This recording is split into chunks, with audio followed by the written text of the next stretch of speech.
रात के अंधेरे में जब दुनिया सो रही थी, एक घर में खौफनाक मंजर चल रहा था। 4 दीवारों के अंदर एक पति अपनी पत्नी के शरीर को टुकड़ों में काट रहा था और फिर उन्हें उबाल रहा था। यह कोई फिल्मी कहानी नहीं, बल्कि हकीकत थी। ऐसी हकीकत जिसने पूरे देश को हिलाकर रख दिया। गुरुमूर्ति, एक रिटायर्ड आर्मी मैन, देश की सेवा करने के बाद उसने सोचा था कि अब वह शांति से अपनी गृहस्थी संभालेगा। माधवी, उसकी पत्नी, जो पिछले 10 सालों से उसके साथ थी, उनके बीच प्यार था, पर वक्त के साथ रिश्ते में दरारें पड़ने लगी थीं। गुरुमूर्ति को अनुशासन और नियंत्रण की आदत थी। आर्मी की जिंदगी ने उसे सिखाया था कि आदेश का पालन करो और करवाओ। लेकिन माधवी, वह बंधकर नहीं रह सकती थी। उसे अपने मायके जाना था और यही झगड़े की जड़ बनी। एक शाम बहस इतनी बढ़ गई कि गुस्से में गुरुमूर्ति ने माधवी का गला घोंट दिया। जब होश आया तो सामने माधवी की निढाल लाश पड़ी थी। अब क्या?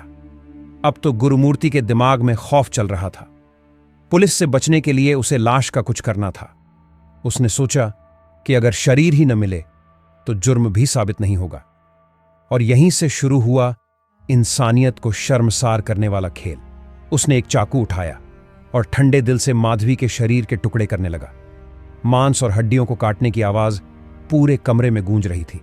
लेकिन केवल काटना ही काफी नहीं था।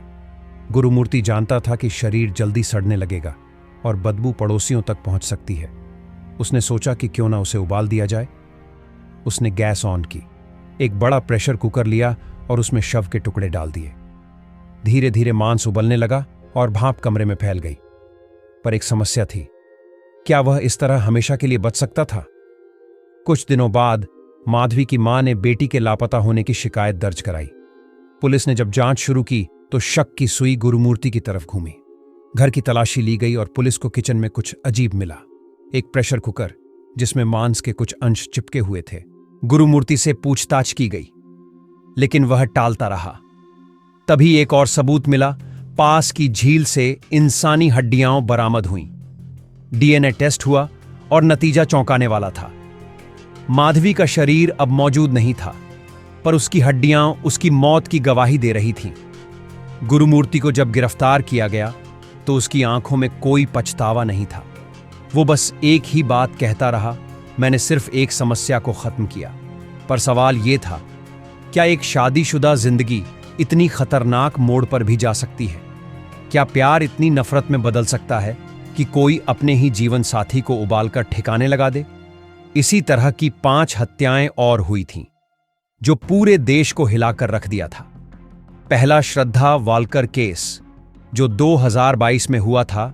इस घटना में आफताब पूनावाला ने श्रद्धा की हत्या कर उसके शरीर के 35 टुकड़े किए और कई दिनों तक फ्रिज में रखा। दूसरा निर्भया केस, जो 2012 में हुआ था। एक लड़की के साथ इतनी हैवानियत हुई कि उसने अस्पताल में दम तोड़ दिया। तीसरा दिल्ली का तंदूर कांड, जो 1995 में हुआ था।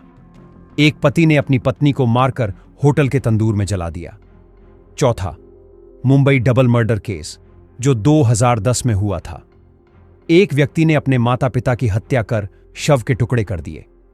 पांचवा रवि कुमार केस, जो 2023 में हुआ था। पत्नी के अफेयर से नाराज पति ने उसकी हत्या कर शव के टुकड़े कई जगह फेंक दिए। ऐसे हत्याकांड हमें यह सोचने पर मजबूर कर देते हैं कि आखिर इंसान किस हद तक गिर सकता है।